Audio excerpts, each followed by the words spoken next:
నెల 10న జరిగే సిద్ధం సభా వేదికపై వైసీపీ మేనిఫెస్టో ప్రకటిస్తామని ఎంపీ విజయసాయిరెడ్డి వెల్లడించారు. 5 ఏళ్ల వైసీపీ పాలనలో చేపట్టిన అభివృద్ధి కార్యక్రమాలు, అమలు చేసిన సంక్షేమ కార్యక్రమాలను ప్రజలకు సీఎం జగన్ వివరిస్తారని తెలిపారు. అలాగే క్యాడర్కు సీఎం జగన్ దిశానిర్దేశం చేయనున్నట్టు తెలిపారు విజయసాయిరెడ్డి. ఇక ప్రకాశం జిల్లా మేదరగట్ల వద్ద చివరి సిద్ధం సభకు భారీగా ఏర్పాట్లు చేస్తున్నారు. ఈ సభకు 6 పార్లమెంటు సెగ్మెంట్ల నుంచి జనం భారీగా కదిలి రాబోతున్నట్టుగా తెలిపారు. మనం మేనిఫెస్టోలో పొందుపరచబోయేటటువంటి అంశాల గురించి కూడా గౌరవ ముఖ్యమంత్రి వర్యులు ఈ సభలో తెలియజేస్తారని మీ అందరికీ కూడా తెలియజేసుకుంటున్నాను. మేనిఫెస్టో అన్నటువంటిది తయారవుతా ఉంది. అది సరి అయిన సమయంలో ఆ మేనిఫెస్టోని రిలీజ్ చేయడం జరుగుతుంది. ఈ యొక్క సభకు జరగబోయేటటువంటి సిద్ధం ఆఖరి మహాసభకు 10వ తారీఖున 15 లక్షల మంది హాజరవుతారనని, ఇది ఒక 100 ఎకరాల స్థలంలో అవసరమైతే ఇంకొక 100 ఎకరాలు కూడా పక్కనుంది, అది కూడా చదును చేసి మొత్తం 15 లక్షల మంది హాజరవుతారనని మేము అంచనా వేస్తున్నాం.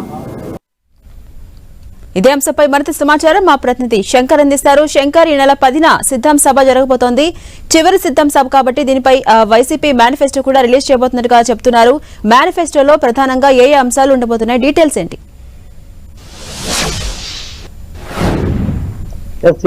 ఇటు రాష్ట్రంలో చూసేసరికి ఇప్పటికే 3 సిద్ధం సభలు పూర్తి చేసుకున్నారు వైసీపీ. అదేవిధంగా 4వ సభ ఇక్కడ మెదమెట్ల వద్ద జరగబోతున్నట్టు కూడా ప్రకటించడం జరిగింది. మెదమెట్ల వద్ద జరగబోతున్నటువంటి 4వ సిద్ధం సభను వైసీపీ అధిష్టానం చాలా ప్రతిష్టాత్మకంగా తీసుకుంది. 6 పార్లమెంటు జిల్లా సెగ్మెంట్ల పరిధిలో ఉన్నటువంటి వైసీపీ క్యాడర్ ను మొత్తం కూడా సమకూర్చి దాదాపు 100 ఎకరాల్లో సభ ఏర్పాటు చేస్తున్న ప్రాంగణంలో 15 లక్షల మంది అభిమానులు, కార్యకర్తలు పాల్గొనేలా అక్కడ ఏర్పాట్లు సర్వం సిద్ధం చేస్తున్నట్టు కూడా విజయసాయిరెడ్డి చెప్పడం జరిగింది.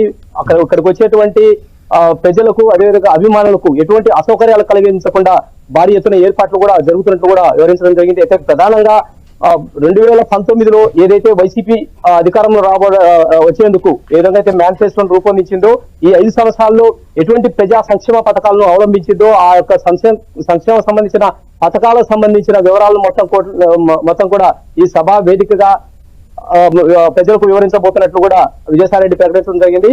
అదేవిధంగా ఈ వచ్చే ఎన్నికల్లో వైసీపీ అధికారంలోకి వస్తే ఎటువంటి పథకాలు అనేవి ఇంకా మున్ముందు కూడా చేయబోతాము, ఎటువంటి సంక్షేమ పథకాలు అనేవి కూడా మున్ముందు కూడా ప్రవేశపెట్టబోతున్నాము అనే ఒక విజన్ కోసం ఒక మేనిఫెస్టోను కూడా రూపొందిస్తున్నట్టు కూడా, దానికోసం కసరత్తు కూడా జరుగుతున్నట్టు కూడా విజయసాయిరెడ్డి ప్రకటించడం జరిగింది. అయితే ఈ కసరత్తు అనేది మరో 4-5 రోజులు కూడా పూర్తి కానున్నట్లు కూడా ఆయన వివరించారు. రేపు 10వ తారీఖు జరగబోతున్నటువంటి సభా వేదిక ద్వారా ఈ మేనిఫెస్టోను కూడా ప్రజలకు వివరించబోతున్నట్టు కూడా ఆయన ప్రకటించబోతున్నట్టు కూడా వివరించడం జరిగింది. అయితే ప్రధానంగా చూసినట్లయితే ఈ సభ చాలా ప్రతిష్టాత్మకంగా తీసుకున్నట్టు కూడా ఆయన వివరించారు. ఈ సభ ముగిసిన అనంతరం ఎన్నికల ప్రచారం కూడా జరగబోతున్నట్టు కూడా ఆయన అంటే వైసీపీ అధిష్టానం మొదలు పెట్టబోతున్నట్టు కూడా ఆయన వివరించడం జరిగింది. అనంతరం ఇక్కడ వైసీపీ క్యాడర్ ఏదైతే ఉందో ఒక ప్రజల్లో వచ్చే ఎన్నికల్లో విజయం సాధించే దిశగా ఎటువంటి వ్యూహాలు అమలు పరచాలి, ఏ విధంగా అనేది ప్రజల్లోకి వెళ్ళాలి అనే ఒక దిశనైతే జగన్ ప్రకటించబోతున్నట్లు కూడా విజయసాయిరెడ్డి ప్రకటించడం జరిగింది.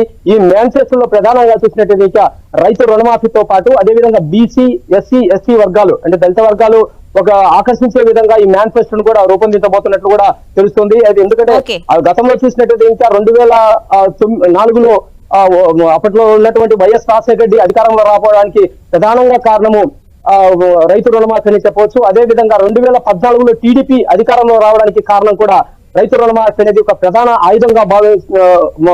ఆయుధంగా మారిందని చెప్పేసి వైసీపీలోని ఉన్నటువంటి అధిష్టాన వర్గాలు కూడా భావిస్తున్నట్టు కూడా సమాచారం అవుతుంది. అయితే ప్రధానంగా ఇప్పుడు ప్రస్తుతమున్న పరిస్థితుల్లో రైతు రుణమాఫీ అనేది కష్టంగా ఉండబోతున్నట్టు కూడా వైసీపీ వర్గాలకు అయితే సమాచారం ఉంది. Jhansi, right, thank you Shankar.